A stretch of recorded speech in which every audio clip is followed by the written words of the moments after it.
सहेली।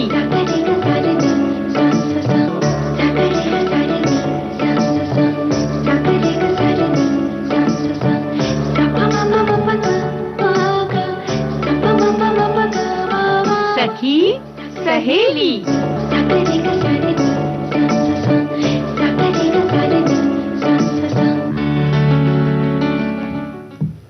सखी सहेली सुनने वाली सभी सखियों को और श्रोता भाइयों को मंजरी वर्मा का प्यार भरा नमस्कार। और हमारे साथ आज हैं चंचल वर्मा। तो चंचल जी, बहुत दिनों बाद मुलाकात हो रही है, तो आपका स्वागत करते हैं और बहुत बहुत नमस्कार। नमस्कार मंजरी, आपको भी और हमारे सभी सुनने वालों को नमस्कार।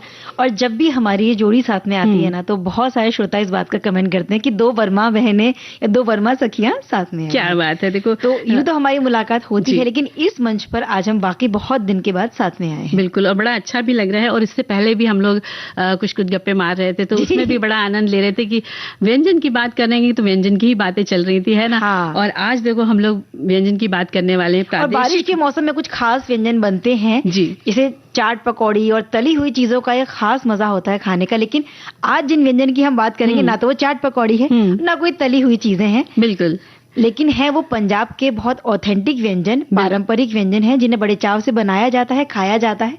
और जो हमारे सुनने वाले श्रोता पंजाब के आसपास रहते हैं या वहां से ताल्लुक रखते हैं, वो जरूर इनके बारे में जानते होंगे और रेसिपीज हमें लिखकर भेज रहे होंगे। बिल्कुल, और वो भाई व्यंजन भी तो बता देते हैं कि दाल मखनी और पिन्नी के बारे में हम बात करेंगे। एक है ऐसी सब्जी जो खास मौकों पर बनाई जाती है, या पंजाबी घरों में तो आमतौर पर दाल मखनी बनती ही रहती है। और मीठे व्यंजन की बात करें तो हम पिन्नी बनाएंगे। बिल्कुल, और बारिश के पानी की बचत कैसे की जाए, इस पर भी हम चर्चा करेंगे। हाँ, क्योंकि बारिश का पानी हमें, यानी कि बारिश का मौसम तो होता है सिर्फ 3 महीने के का, कभी कभी 4 महीने भी चलता है, या कहीं कहीं 2 महीने भी रहता है। लेकिन पानी की जरूरत तो पूरे 12 महीने होती है। बिल्कुल, ताउम्र होती है। और यही पानी होता है जो 3 महीने बरसेगा, लेकिन बाकी के जो और 9 महीने हैं, इसी पानी से हमें काम चलाना है, इसीलिए इसकी बचत बहुत जरूरी है। बिल्कुल, तो इसके बारे में हमारे साथियों ने भी बहुत सारे कमेंट्स भेजे हैं। और कथा सुधा के अंतर्गत 2 बहनें का भाग 3 अंतिम भाग हम सुनवाएंगे। मुंशी प्रेमचंद जी की लिखी कहानी है ये। तो उससे पहले चंचल एक गीत सुन लेते हैं, फिर आगे बढ़ते हैं।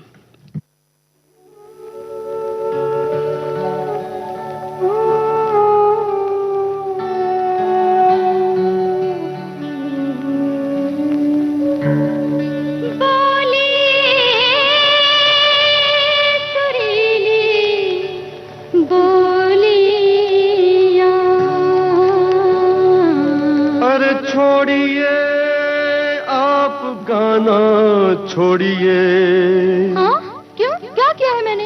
क्या किया? पास से शुरू करना था ना। और तुमने कहां से किया? नी से?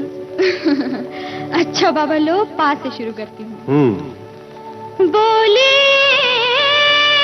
सुरीली बोलियां, बोले सुरीली बोलियां, खट्टी मीठी आंखों की रसीली बोलियां, खट्टी मीठी आंखों की रसीली बोलियां, बोलिए सुरीली बोलियां, बोलिए बोलिए सुरीली बोलियां।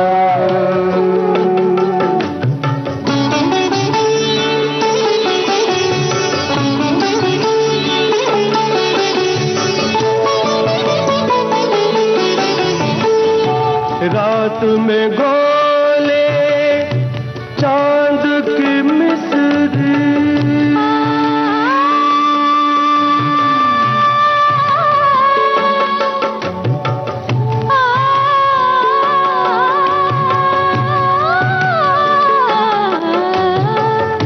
रात में गोले चांद की मिस्री, दिन के गम नमकीन लगते हैं, दिन के गम नमकीन लगते हैं, नमकीन आंखों की नशीली बोलियां, नमकीन आंखों की नशीली बोलियां, बोलिए सुरीली बोलियां।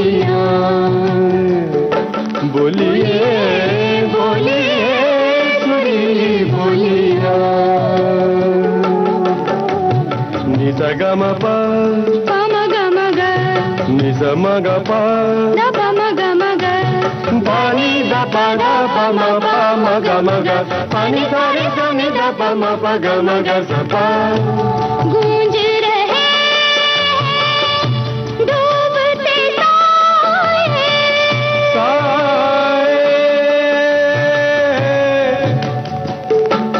डूबते साए गूंज रहे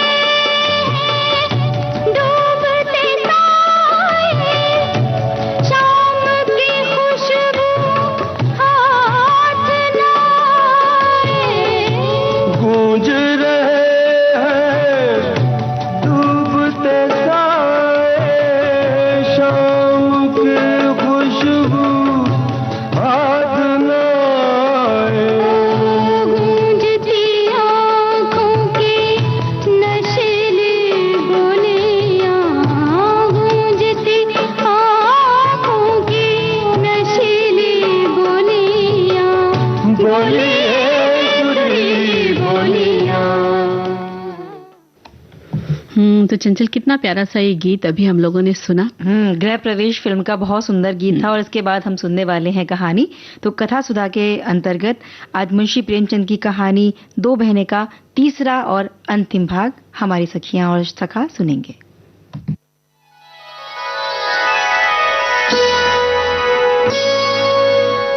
कथा सुधा भाव भरी कहानियों का सागर, जिसकी लहरें कभी मुस्कुराहट सजाएंगी तो कभी आंखें नम कर जाएंगी। सामाजिक सरोकार से लेकर परिवार तक की होंगी बातें। कुछ मनोरंजन होगा तो कुछ सीख भी मिल जाएगी। हर बार नई अनसुनी कहानी की अलग अंदाज में होगी बयानी।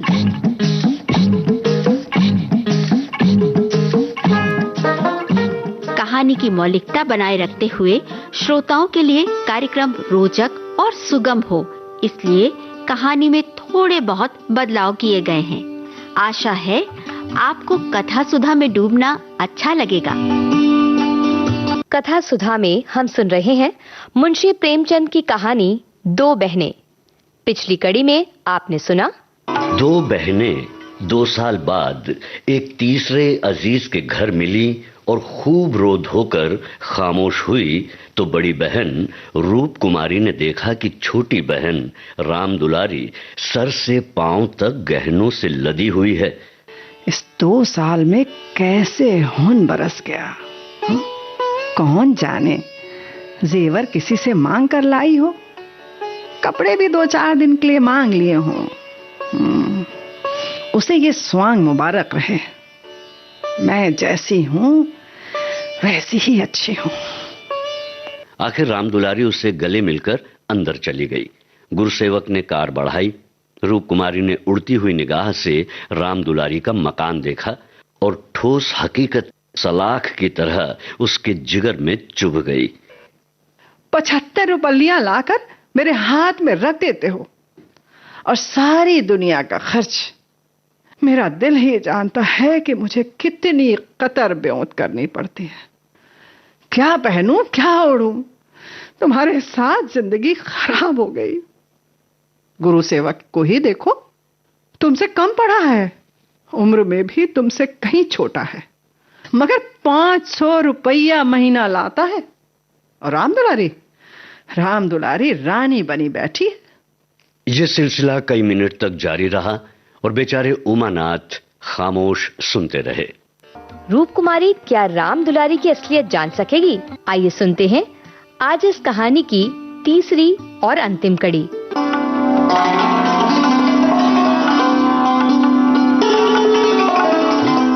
एक हफ्ता तक रूप कुमारी हैजान की हालत में रही। बात बात पर झुंझलाती, लड़कों को डांटती, शोहर को कोसती, अपनी तकदीर को रोती। घर का काम तो करना ही पड़ता था, वरना नई आफत आ जाती। लेकिन अब किसी काम से उसे दिलचस्पी न थी। घर की जिन पुरानी धुरानी चीजों से उसे दिली ताल्लुक हो गया था, जिनके सफाई और सजावट में वो मुनहमीक रहा करती थी, उनकी तरफ आंख उठाकर भी ना देखती। घर में एक खिदमतगार था। उसने देखा है कि बहू जी खुद घर की तरफ से लापरवाह है तो उसे क्या गरज थी कि सफाई करता। दोनों बच्चे भी मां से बोलते डरते थे और उमानाथ तो उसके साय से भी भागते थे। जो भी कुछ उनके सामने आ जाता जहर मार कर लेते, दफ्तर चले जाते। दफ्तर से लौटकर दोनों बच्चों को साथ लेकर कहीं घूमने निकल जाते। रूप कुमारी से कुछ बोलते रूह फना होती थी। वहां उनकी तफ्शीश जारी थी। एक दिन उमानाथ दफ्तर से लौटे तो उनके साथ गुरु सेवक भी थे। रूप कुमारी ने आज कई दिन बाद जमाने से मसालहत कर ली थी और उस वक्त से झाड़न लिए कुर्सियां और तिपाइयां साफ कर रही थी कि गुरु सेवक ने उसे अंदर पहुंचकर सलाम किया। रूप कुमारी दिल में कट गई। उमानाथ पर बेहद गुस्सा आया। क्या करते हैं आप? उन्हें यहां लाकर क्यों खड़ा कर दिया? न कहना न सुनना, बस बुला लाए। अब इस हालत में देखकर गुरु सेवक ने दिल में क्या समझा होगा हम लोगों को? मगर आपको अकल आई ही कब थी? मैं अपना पर्दा ढांकते फिरती हूं और आप उसे खोलते फिरते हैं। जरा भी शर्म नहीं। जैसे बेहयाई का जामा पहन लिया आपने तो। खामख्वाह मुझे जलील करते रहते हैं बस। दुआ देकर आफियत पूछी और कुर्सी रख दी। गुरु सेवक ने बैठते हुए कहा, आज भाई साहब ने मेरी दावत की है। मैं इनकी दावत पे तो ना आता, लेकिन इन्होंने कहा कि तुम्हारी दीदी का सख्त तकाजा है, तो वक्त निकालना पड़ा। रूप कुमारी ने बात बनाई। हाँ, वो तुमसे उस दिन रवा रवि में मुलाकात हुई, देखने को जी लगा हुआ था। जी। गुरु सेवक ने दरो दीवार पर नजर डाली और कहा, ये घर दीदी, इस पिंजरे में तो आप लोगों को बड़ी तकलीफ होती होगी, हैं? रूप कुमारी को अब मालूम हुआ कि ये कितना बदमजाक है। दूसरों के जज्बात की उसे बिल्कुल परवाह नहीं। ये इतनी सी बात भी नहीं समझता कि दुनिया में सभी तकदीर वाले नहीं होते। लाखों में कहीं एक ऐसा भगवान निकलता है। किसी कदर तुर्श होकर बोली, पिंजरे में रहना कटघरे में रहने से अच्छा है।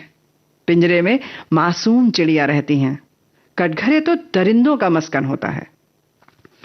गुरु सेवक किनाया न समझ सका, बोला, मुझे तो इस घर में, ऐसे घर में हब्स हो जाएगी, दम घुट जाए। मैं आपके लिए दीदी, मैं आपके लिए अपने घर के पास एक घर तय कर दूंगा, खूब लंबा चौड़ा, और आपसे कुछ किराया न लिया जाएगा। हाँ, सुन रहे हैं दीदी? मकान हमारी मालकिन का है, मैं भी तो उन्हीं के मकान में रहता हूं। सैकड़ों मकान है उनके पास, सैकड़ों, सब मेरी इख्तियार में है, मेरी इख्तियार में। सुन रहे हैं आप दीदी? सुन रही। जिसको जो मकान चाहूं दे दूं, सब मेरे इख्तियार में है, किराया लूं या ना लूं। अब मैं आपके लिए अच्छा सा मकान ठीक कर दूंगा दीदी, जो सबसे अच्छा है। मैं आपका बहुत अदब करता हूं, मैं बहुत अदब करता हूं आपका, आप मेरी दीदी है। हाँ? रूप कुमारी समझ गई हजरत इस वक्त नशे में हैं, जब ही बहकी बहकी बातें कर रहे हैं। उनकी आंखें सिकुड़ गई हैं, रुखसार कुछ फूल गए हैं, जबान में हल्की सी लग्जिश थी जो हर लम्हा नुमाया होती जाती थी। एक जवान खूबसूरत शरीफ चेहरा और बेगैरत बन गया था, जिसे कुछ देखकर नफरत होती थी। उसने एक लम्हा बाद फिर बहकना शुरू किया। दीदी, आपके लिए मेरी जान हाजिर है दीदी। आपके लिए मकान का इंतजाम करना मेरे लिए कुछ मुश्किल नहीं है। मैं मिसेस लोहिया का मुख्तार हूं। कौन हूं? मुख्तार। सब कुछ मेरे इख्तियार में है, सब कुछ। मैं जो कुछ कहता हूं वो आंख बंद करके मंजूर कर लेती है। मुझे अपना बेटा समझती है। क्या? बेटा, बेटा समझती है मुझे। मैं उनकी सारी जायदाद का मालिक हूं। आपको बताता हूं, मिस्टर लोहिया ने मुझे 20 रुपए का नौकर रखा था। कितना? 20 रुपए का। बड़ा मालदार आदमी था, मगर ये किसी को मालूम न था कि उसकी दौलत कहां से आती थी। मेरे सिवा किसी को मालूम न था, किसी को नहीं, कोई नहीं जानता था। वो खुफिया फरोश है। किसी से कहना नहीं दीदी, किसी से कहना नहीं। वो खुफिया फरोश था, कोकेन बेचता था, लाखों की आमदनी थी उसकी। मैं भी अब वही काम करता हूं। हर शहर में हमारे एजेंट हैं। मिस्टर लोहिया ने मुझे इस फन में यकता कर दिया। जी हां, मजाल है कि कोई मुझे गिरफ्तार कर ले। बड़े बड़े अफसरों से मेरा याराना है। उनके मुंह में नोटों के पुलिंदे ठूस ठूस कर उनकी आवाज बंद कर देता हूं। कोई चू नहीं कर सकता। हिसाब में लिखता हूं 1000, देता हूं 500। बाकी यारों का है। बेदरेग रुपये आते हैं, बेदरे खर्च करता हूं। और वो बुढ़िया को तो राम नाम से मतलब है। साधु संतों की सेवा में लगी रहती है और बंदा चैन करता है। जितना चाहूं खर्च करूं, कोई पकड़ने वाला नहीं, कोई बोलने वाला नहीं।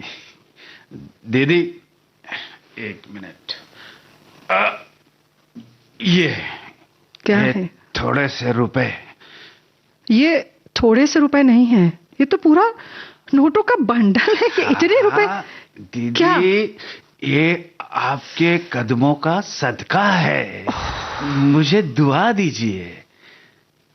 जो ईमान और उसूल के उपासक हैं, उन्हें दौलत लात मारती है। दौलत तो उन्हें पकड़ती है जो उसके लिए अपना दीन ईमान सब कुछ निसार करने को तैयार है।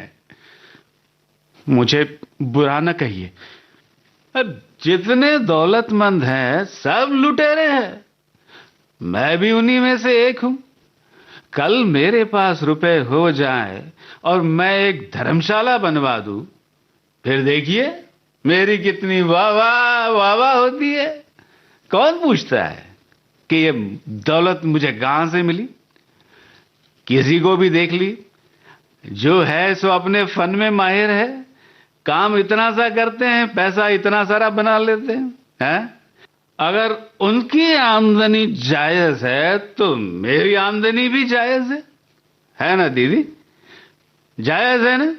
जी हां, जरूरतमंदों को लूटकर मालदार हो जाना हमारी सोसाइटी का पुराना दस्तूर है।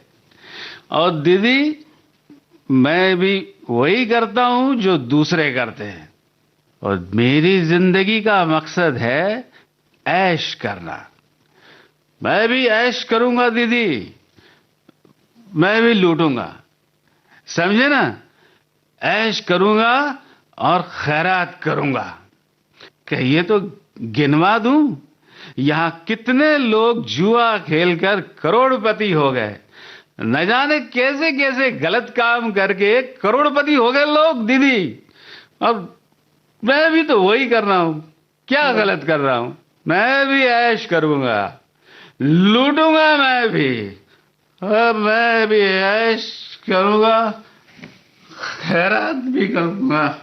उमानाथ ने आगे कहा, अरे मिस्टर गुरुसेवक, क्या कर रहे हो? चलो चाय पी लो, ठंडी हो रही है। गुरुसेवक उठा, पैर लड़खड़ाए और जमीन पर गिर पड़ा। फिर संभल कर उठा, झूमता झामता ठोकरे खाता बाहर चला गया। रूप कुमारी ने आजादी की सांस ली। यहां बैठे बैठे उसका दम घुट रहा था। कमरे की हवा जैसे कुछ भारी हो गई थी। जो तरकीबें कई दिन से अच्छे अच्छे दिल आवेज रूप भरकर उसके सामने आ रही थी, आज उसे उनकी असली मकरूह घिनावनी सूरत नजर आई। जिस सादगी, खुलूस और इसार की फिजा में अब तक जिंदगी गुजर रही थी, उसमें हरामकारी और आबला फरेबी का गुजरना था। इन दामों में वो दुनिया की सारी दौलत और सारे ऐश भी खरीदने को आमादा न हो सकती थी। अब वो राम दुलारी की तकदीर से अपनी तकदीर का बदला न करेगी। वो अपने हाल में खुश है। राम दुलारी पर उसे रहम आया, जो नुमूद और नुमाइश के लिए अपने ज़मीर का खून कर रही है। मगर एक ही लम्हा में गुरु सेवक की तरफ से उसका दिल नर्म पड़ गया। जिस सोसाइटी में दौलत पुछती है, जहां इंसान की कीमत उसके बैंक अकाउंट और शान शौकत से आंकी जाती है, जहां कदम कदम पर तरगीबों का जाल बिछा हुआ है और सोसाइटी का निजाम इतना बेढंगा है कि इंसान की हद, गजब और फिरोमायगी के जज्बात को उकसाता रहता है, वहां गुरु सेवक अगर रौ में बह जाए तो ताज्जुब का मुकाम नहीं। उस वक्त उमानाथ ने आकर कहा, सुनो, यहां बैठा बैठा क्या बक रहा था? भाई मैंने तो उसे रुखसत कर दिया। जी डरता था कहीं उसके पीछे पुलिस ना लगी हो, कहीं मैं नाकर्दा गुनाह में पकड़ा ना जाऊं। रूप कुमारी ने उसकी तरफ माजरत ख्वाहाना नजर से देखकर जवाब दिया, वही अपनी खुफिया फरोशी का जिक्र कर रहा था। मुझे भी मिसेस लोहिया से मिलने की दावत दे गया है, शायद कोई अच्छी जगह मिल जाए। जी नहीं, आप क्लर्की किए जाइए, इसी में आपकी खैरियत है। मगर क्लर्की में ऐश कहां, क्यों ना साल भर की रुखसत लेकर जरा उधर का भी लुत्फ उठाऊं। लेकिन मुझे अब वो हवस नहीं रही। मगर एक बात तो है। क्या? मैं तुमसे आकर ये किस्सा कहता तो तुम्हें यकीन ना आता। हाँ, यकीन तो ना आता, और मैं तो कयास भी नहीं कर सकती कि अपने फायदे के लिए कोई आदमी दुनिया को जहर खिला सकता है। मुझे सारा किस्सा मालूम हो गया था। मैंने उसे खूब पिला दी, नशे में बहकने लगा और सब कुछ खुद ब खुद कबूल कर लिया।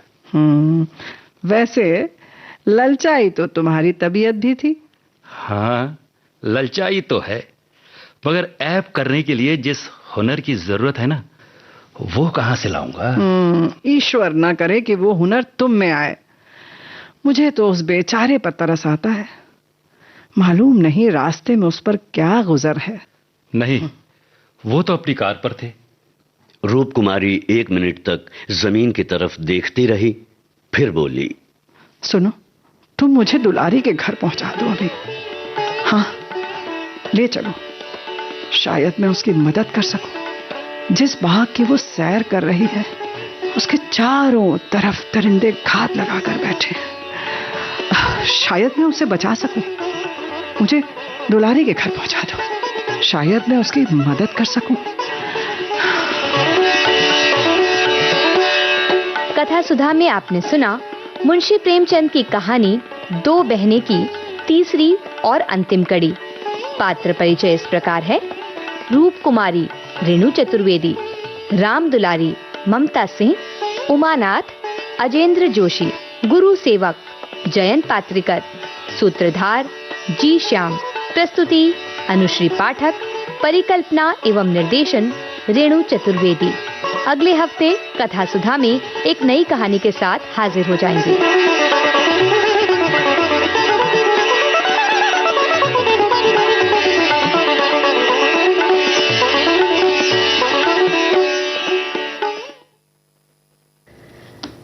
कथा सुधा के बाद आप सुनिए ये गीत।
में आज चांद निकला, गली में आज चांद निकला, तुम आए तो आया मुझे याद, गली में आज चांद निकला।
समय हो चला है एक अंतराल का, तो मिलते हैं अंतराल के बाद।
विविध भारती पर इस समय चल रहा है कार्यक्रम सखी सहेली, और अंतराल के बाद हम फिर से हाजिर हैं।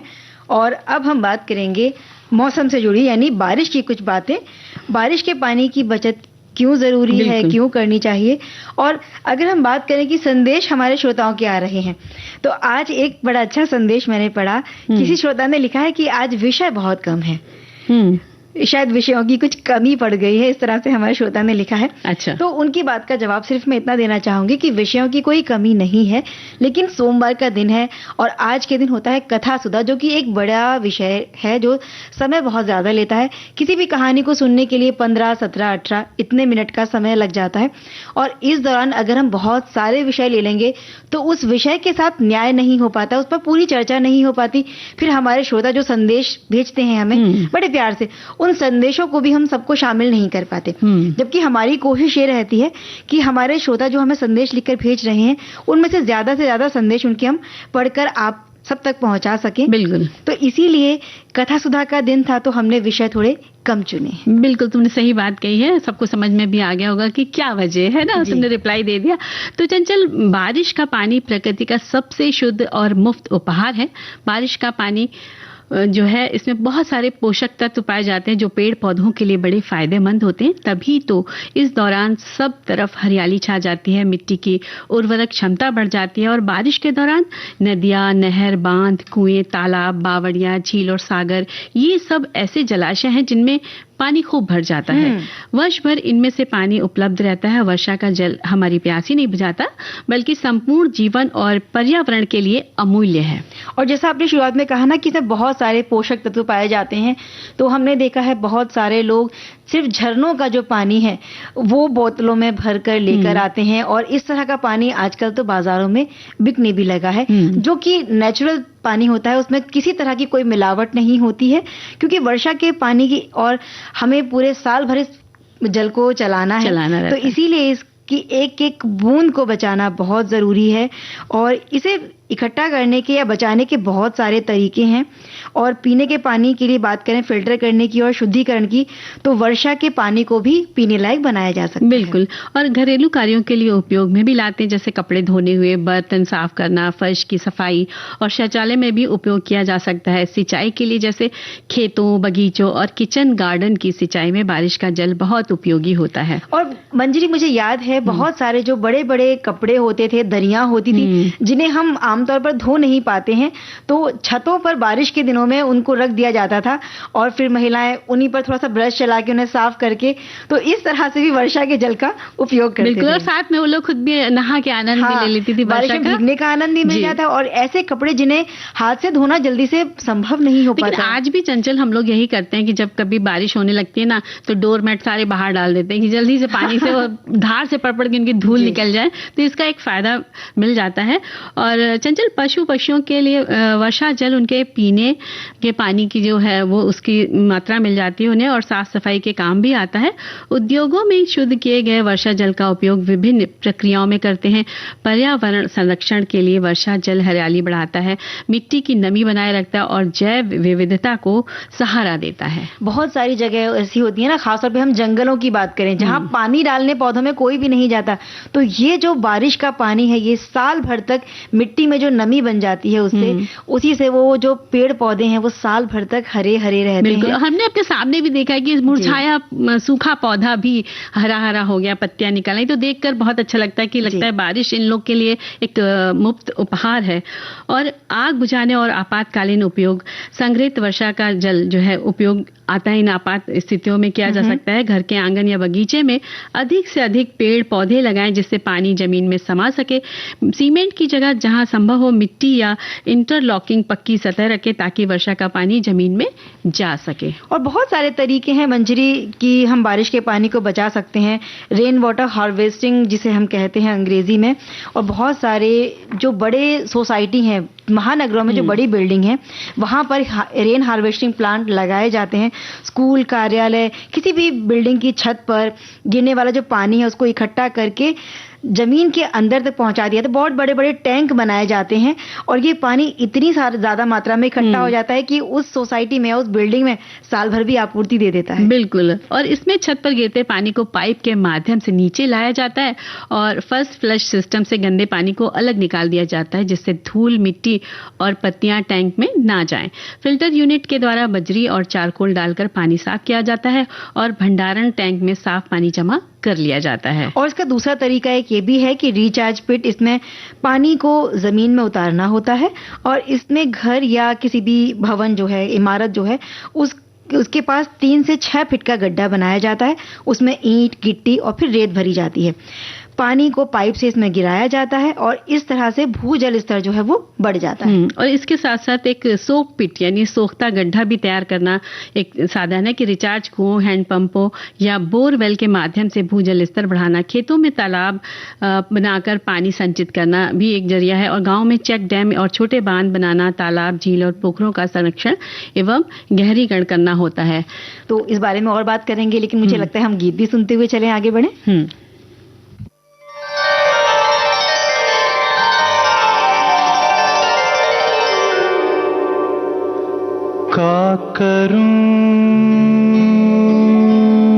सजनी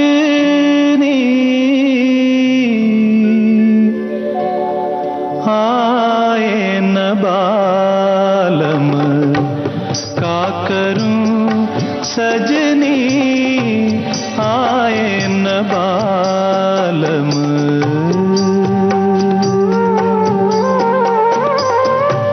खोज रही है पिया परदेसी अखियां खोज रही है पिया परदेसी अखियां आए न बालम का करूं सजनी आए न बालम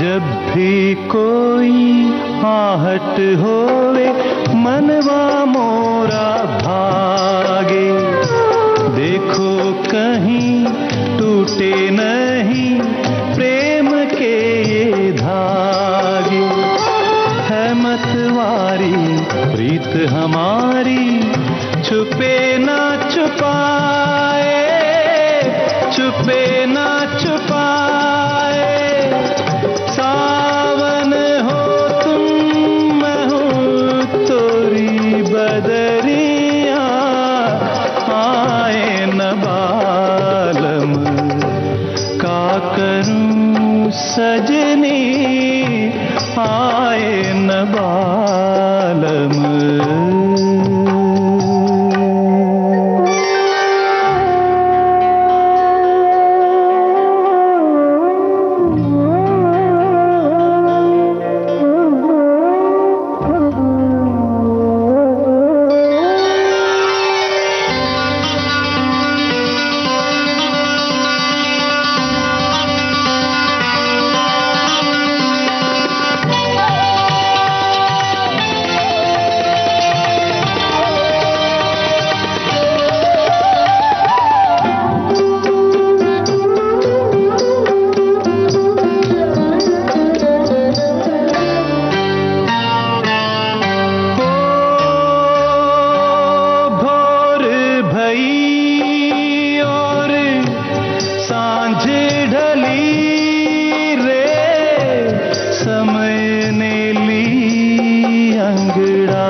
गीत बड़ा सुंदर सुनवाया, लेकिन हम बात कर रहे थे ना बारिश की। बारिश आ चुकी है और कमेंट्स भी आ चुके हैं। हमारे श्रोता ने लिखा है कि जब हम कॉलेज में थे तब हमारी केमिस्ट्री टीचर वर्षा होने पर लैब में रखी हुई कांच की बड़ी बोतलें और बड़े प्लास्टिक के ड्रम हमसे रखवाती थी ताकि गिरते हुए पानी को इकट्ठा किया जा सके।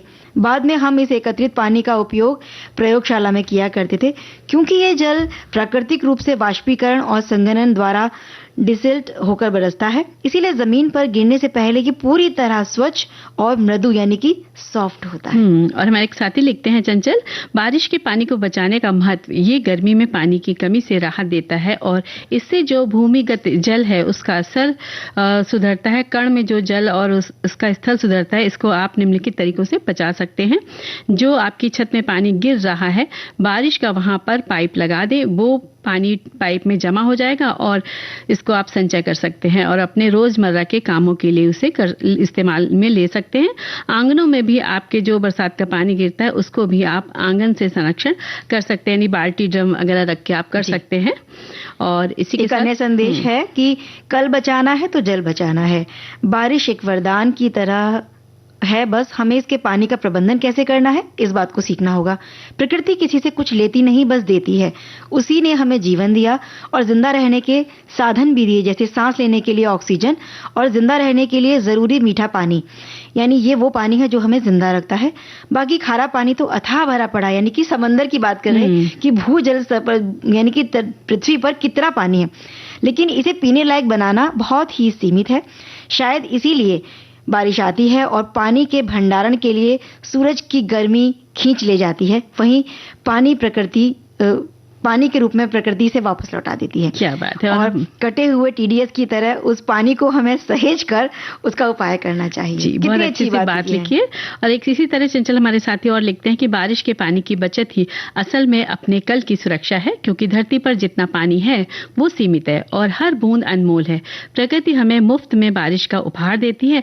अगर हम इसे छतों पर और सड़कों से बहाकर नालियों में बहा देंगे तो सूखे को खुद बुलावा देके रेन वाटर हार्वेस्टिंग, सोख्ता गड्ढे और पेड़ लगाकर हम उस पानी को धरती में उतार सकते हैं, जिससे भूजल बढ़ेगा, बाढ़ रुकेगी और आने वाली पीढ़ियों की प्यास भी मिटेगी। याद रखो, बूंद बूंद से ही सागर बनता है और बूंद बूंद बचाने से ही जीवन बचता है। मैंने अपने घर के बगीचे में एक गड्ढा बना रखा है जिसमें बारिश से छत के पानी का अधिकांश भाग उसी में समा जाता है। बहुत अच्छी सी जानकारी हमारे सभी श्रोताओं ने दी है। यानी कि ये तो हुई पानी की बचत की बात, लेकिन वो जो पानी गड्ढों में भरा रह जाता है, जो मच्छर पैदा करता है, वो पानी आपको भरने नहीं देना है।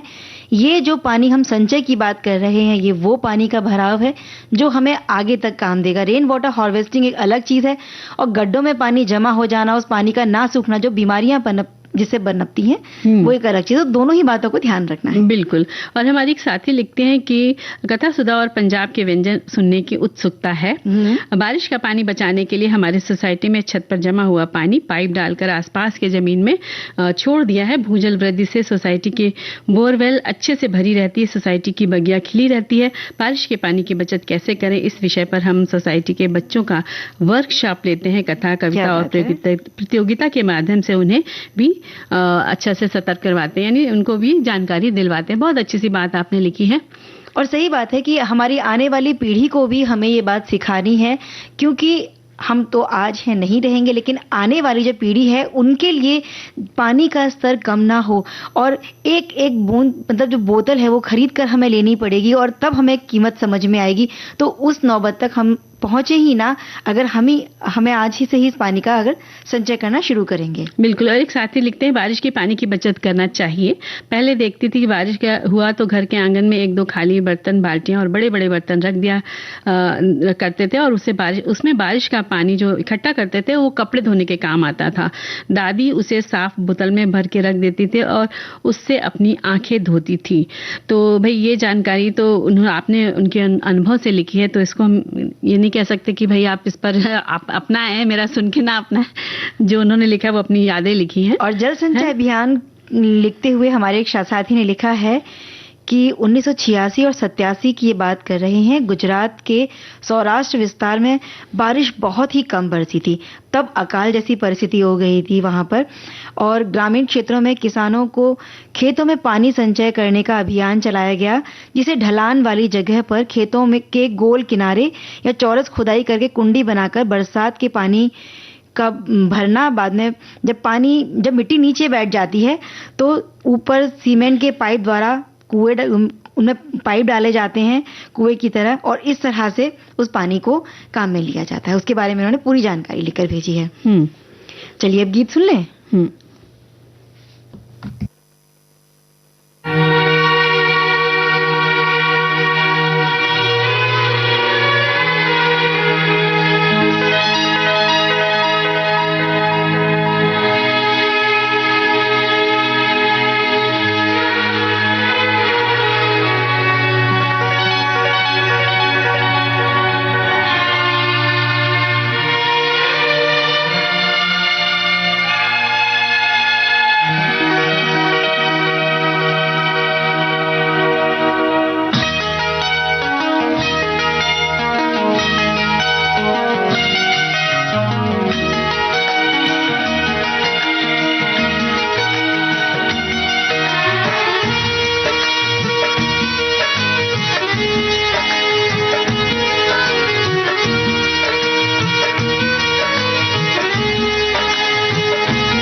21 जुलाई गीतकार आनंद बख्शी की याद का दिन। वो तेरे प्यार का 22 जुलाई पार्श्व गायक मुकेश का जन्मदिन। मुबारक हो सबको समाये सुहाना। विविध भारती लेकर आ रहा है 2 खास कार्यक्रम। धीरे धीरे बोल कोई सुनना। गीतकार आनंद बख्शी के बेटे राकेश आनंद बख्शी याद करेंगे अपने पिता को 21 जुलाई शाम 4 बजे। उन्होंने क्या किया कि एक नौकरी पकड़ ली, टाइम पास। एक सिनेमा हॉल था वहां पे पास में, पैसे नहीं चाहिए थे, फिल्म देखने को मिलता था फ्री में।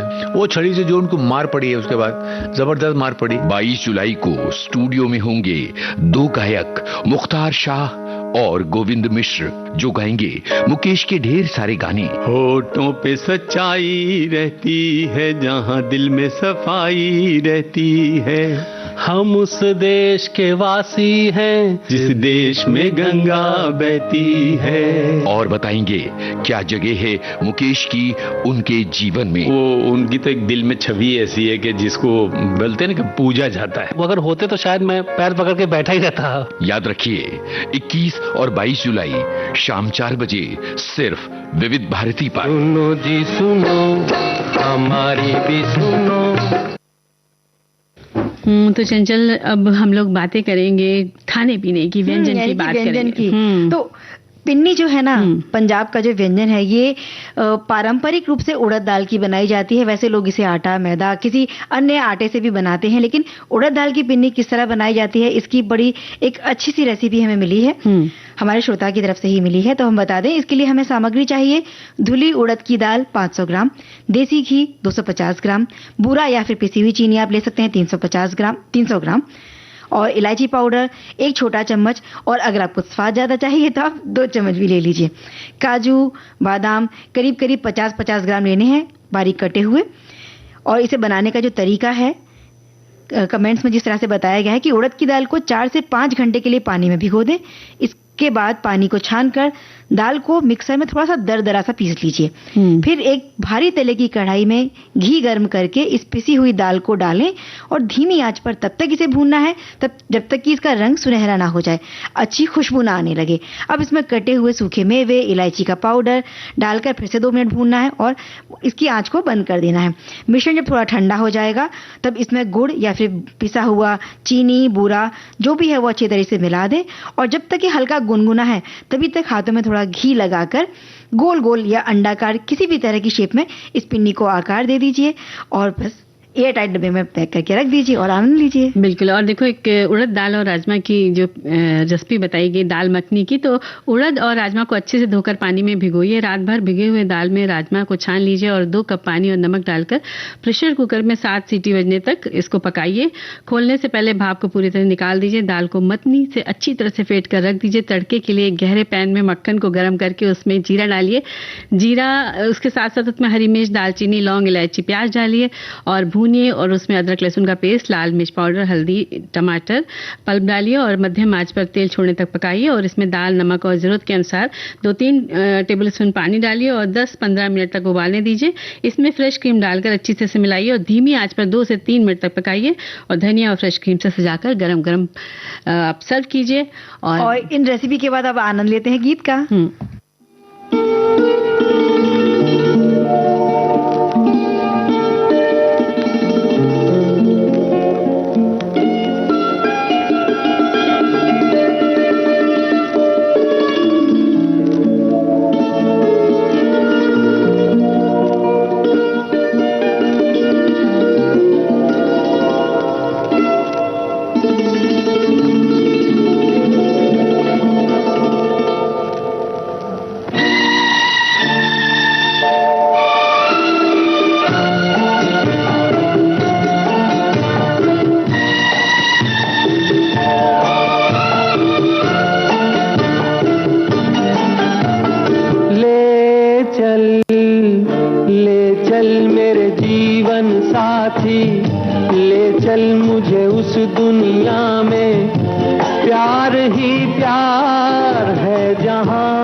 हम तुम हो जिस दुनिया में, प्यार ही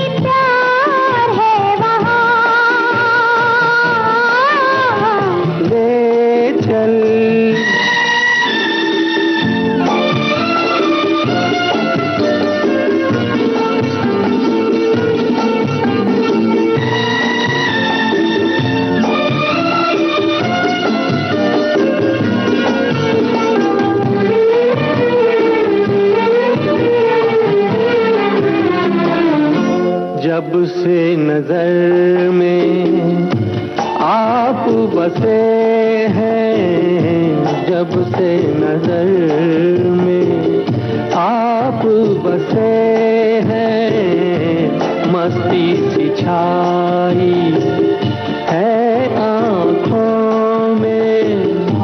छाई रहे ये मस्ती, बस जाए दिल की बस्ती, महकी रहे ये वादियाँ।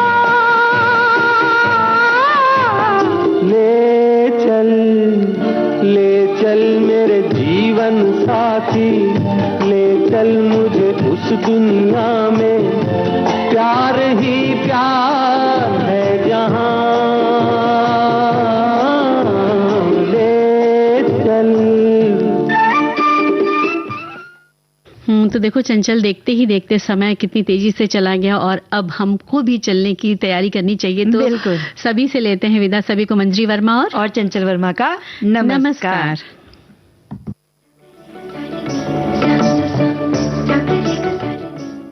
सखी सहेली कार्यक्रम की प्रस्तुतकर्ता अनुश्री पाठक। सखी सहेली।